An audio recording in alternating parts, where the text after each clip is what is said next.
আসসালামু আলাইকুম রহমতুল্লাহ। সুপ্রিয় দর্শক, চরমনাইয়ের মাহফিলে সকল দলের নেতাকর্মীরা দাওয়াত পেলেও জামাতে ইসলামীকে দাওয়াত দেওয়া হয়নি। তো এই বিষয় নিয়ে গণমাধ্যমে নিউজ হয়েছে, আপনারা স্ক্রিনে দেখতে পাচ্ছেন। চরমনাইয়ের মাহফিলে দাওয়াত পায়নি জামাত। তো আমরা দেখলাম যে এনসিপির নেতাকর্মীরা সেখানে গিয়েছে, আসিফ ভুঁইয়া বক্তব্য দিয়েছে, এরপর প্রধানমন্ত্রী তারেক রহমানের কাছের লোকজন সেখানে গেছে, কিন্তু জামাত ইসলামের কাউকে দাওয়াত করা হয়নি। তো জামাত ইসলামের নেতাকর্মীদের কেন দাওয়াত দিল না, এই বিষয় নিয়ে গুরুত্বপূর্ণ আলোচনা করছেন আমাদের বড় ভাই মোহাম্মদ সুলাইমান। তো চলুন আমরা তার ভিডিওটা একটু দেখে আসি। চরমনাইয়ের মাহফিল নাটকীয়ভাবে গুরুত্ব হারালো। একসময় চরমনাইয়ের মাহফিলে একটা জৌলুস ছিল। দেখেন, মনে রাখবেন যে কোনো মাহফিলে রাজ দরবারের লোকজন গেলে ওই মাহফিলে গুরুত্ব থাকে না, কিন্তু সাধারণ জনগণের ব্যাপক আকর্ষণ থাকলে, আগ্রহ থাকলে তখন ওই মাহফিলে গুরুত্ব থাকে। কোনো একটা মাহফিল বা জনসমাবেশে যদি সাধারণ জনগণের প্রত্যাশা থাকে, সাধারণ জনগণের প্রত্যাশার পারদ জড়িত থাকে, তখন ওইটির গুরুত্ব থাকে। তো একটা সময় চরমনাইয়ের মাহফিলে এটা ছিল যে বিরোধী দলের লোকজন যেত, যেমন বিএনপির লোকজন যেত। তারেক রহমান নিজে চরমনাইয়ের মাহফিলে তার প্রতিনিধি পাঠাতেন। মাঝে মাঝে বিএনপির লোকজনকে চরমনাই স্টেজে উঠতে দিত না, কিন্তু আওয়ামী লীগের লোকজন উঠে সম্মান পেত। জামাতের লোকজনকে তো জীবনে একবার দাওয়াত দিয়েছিল মাত্র।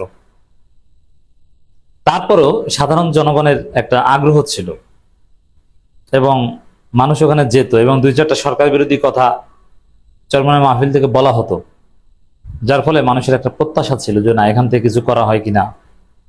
বাংলাদেশের দ্বিতীয় বৃহত্তম ধর্মীয় মিলন মেলা। কিন্তু এবার চরমনাইয়ের মাহফিল শেষ হলো, কিন্তু এখানে প্রথম কথা যে চরমনাইয়ের মাহফিলকে কেন্দ্র করে অতীতে যতটা ক্লিপস সোশ্যাল মিডিয়ায় ছড়িয়েছে এবং যতটা নিউজ মিডিয়া এসেছে, এবার তার ছিটেফোঁটাও আমরা দেখিনি। এর মানে এই মাহফিল আগ্রহ হারিয়েছে, এবং অতীতে যে পরিমাণ জনসমাগম এই মাহফিলে হয়েছে, এবার সিগনিফিকেন্টলি জনসমাগম কমে গিয়েছে। এর মানে জামাত জোটে না থাকার কারণে চরমনাইকে অনেকেই গাদ্দার মনে করে এবং চরমনাই রাজনীতিতে অপ্রাসঙ্গিক হয়ে গেছে, যার ফলে ধর্মীয় গ্রাউন্ডেও চরমনাইয়ের গুরুত্ব কমে গিয়েছে। যেমন গত বছর হাজার হাজার শিবিরের ছেলেরা, জামাতের লোকজন চরমনাই মাহফিলে গিয়েছিল, সাধারণ মানুষ গিয়েছিল।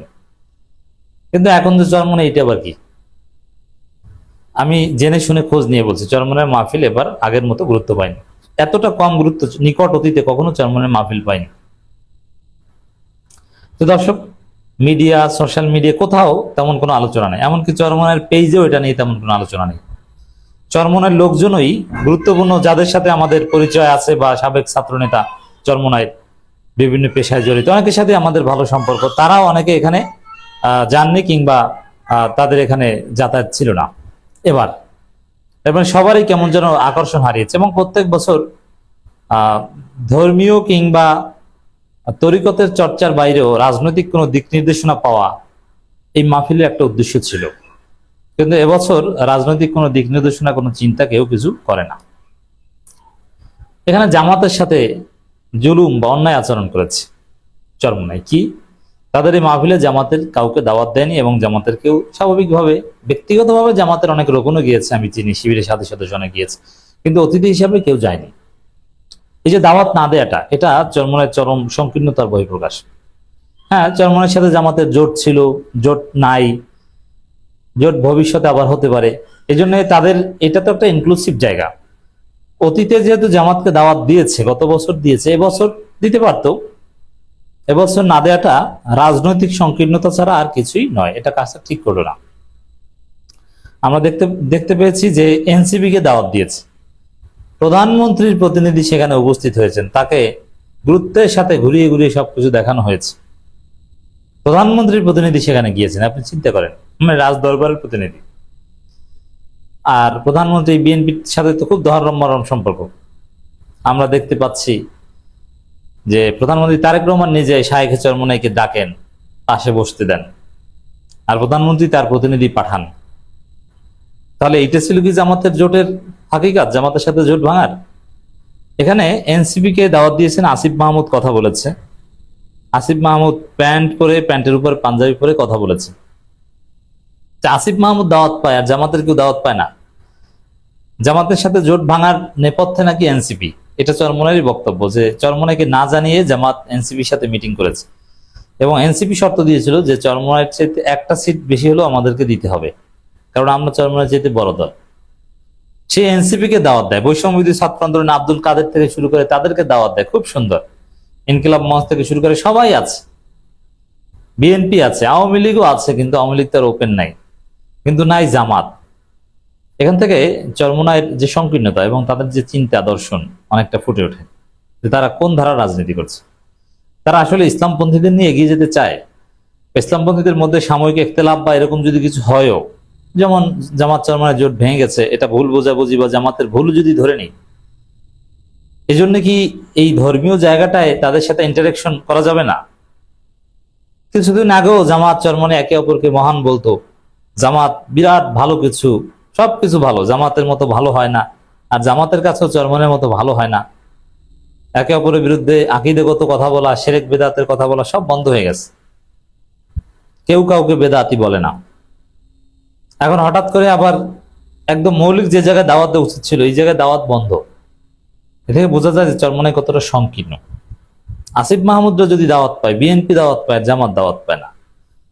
আসলে এর ফল চরমোনাইকে ভোগ করতে হচ্ছে, যার ফলে আমরা দেখতে পাচ্ছি যে চরমোনাই নিজেরাই গুরুত্ব হারিয়েছে, রাজনীতিতে তাদের কোনো গুরুত্ব নেই। আমি ভেবেছিলাম যে রাজনীতিতে অপ্রাসঙ্গিক হলো তরিকতের প্ল্যাটফর্ম হিসেবে ওয়াজ মাহফিলে বা ধর্মীয় অঙ্গনে তাদের সুপ্রিমেসি আগের মতোই থাকবে, কিন্তু আমরা দেখতে পাচ্ছি ধর্মীয় অঙ্গনেও এখন তাদের গুরুত্ব নেই। এখন এই যে মানুষজন চরমোনাই মাহফিলে যায় না এবং মিডিয়াগুলোর তেমন কোনো আগ্রহ নেই। তো দর্শক, গণঅভ্যুত্থানে সর্বপ্রথম ইসলামী আন্দোলন আমাদের পাশে দাঁড়িয়েছিল, আসিফ মাহমুদ এই কথা বলেছেন। তা আসিফ মাহমুদ এরা চরমোনাইয়ের কাছে যান, চরমোনাই ডাকেন, এটা কি জন্য? এটার পেছনেও দুইটা ধারা কাজ করতে পারে চিন্তা। একটা হচ্ছে যে চরমোনাই মনে করতে পারে যে এই এনসিপি কে জামাত থেকে সারিয়ে, মানে চরমোনাইয়ের রাজনীতি হচ্ছে শুধু জামাত বিরোধিতা, এর বাইরে তাদের কোনো রাজনীতি নেই। তো অনেকে যেটা বলেন যে জামাতের সাথে যে সাময়িক জোট ছিল ওটা জামাতকে বাস দেওয়ার জন্যই ছিল। আসলে চরমোনাইয়ের বাংলাদেশে কোনো রাজনীতি নেই, কোথাও তারা জেতার জন্য রাজনীতি করে না, তারা রাজনীতি করে জামাতকে বাস দেওয়ার জন্য, ঠকানোর জন্য। জামাত ঠেকাও, এটি হচ্ছে তাদের একমাত্র রাজনীতি। ইসলাম কায়েম বা ইসলাম প্রতিষ্ঠা এরকম কোনো চিন্তা ভাবনা তাদের নেই। এখন জামাত থেকে এনসিপিকে একটু দূরে সরানো যায় কিনা, এ কারণে এনসিপির সাথে ভালো সম্পর্ক। আবার এনসিপি আবার চরমোনাইয়ের সাথে যায় কারণ স্থানীয় সরকার নির্বাচনে জামাত গুরুত্বপূর্ণ কোনো সিটি কর্পোরেশনে এনসিপিকে জামাত ছাড় দিবে না, দর কষাকষি করতে জামাতকে একটু চাপে রাখারও প্রয়োজন আছে এনসিপির। এই অংশ হিসেবে চরমোনাইয়ের একটু প্রশংসা করে, কিন্তু বাস্তবে at the end of the day এই চরমোনাইকে দিয়ে কিছুই হবে না। তারা অন্যের পিছনে লাগতে পারবে এবং অন্যকে টেনে নামানোর কাজ করতে পারবে, এর বাইরে তাদের মাধ্যমে কিছু হবে না। রাজনীতিতে এবার যে ধরাটা খেয়েছে, একদম একলা হয়ে গেছে, কারো সাথে নাই। দুই চারটা ইসলামী দল, বাংলাদেশে এত দেওবন্দি দল, এখন নিজেদেরকে দেওবন্দিও বলতে পারে না, কারণ দেওবন্দীদের একটা অংশ জামাতের সাথে আর একটা অংশ বিএনপির সাথে, যেমন জমিয়ত বিএনপির সাথে, আর বাকি দলগুলো খেলাফত সব জামাতের সাথে। চরমোনাইয়ের সাথে তো কেউ নেই, তারা পুরোপুরি একলা হয়ে গেল, তা একটা কঠিন ধরা খেলো। আর এর আগে এই চরমোনাই মাহফিলে অনেক বড় বড় আলেম ওলামারা যেত, দেশি বিদেশি, এবার কেউই যায় না। এখন মানে চরমোনাই এখন কারো কাছে আর আকর্ষণীয় বা গুরুত্বপূর্ণ কিছুই না, এটা স্পষ্ট হলো। সুপ্রিয় দর্শক, আপনারা সোলায়মান ভাইয়ের ভিডিওটা দেখলেন, আশা করছি পুরো বিষয়টা বুঝতে পেরেছেন কেন জামাতে ইসলামীকে দাওয়াত করা হয়নি। তো সব মিলে আজকের ভিডিওটা আপনাদের কাছে কেমন লেগেছে, যদি ভালো লাগে ভিডিওটা শেয়ার করবেন। সকলকে ধন্যবাদ। আসসালামু আলাইকুম ওয়া রাহমাতুল্লাহ।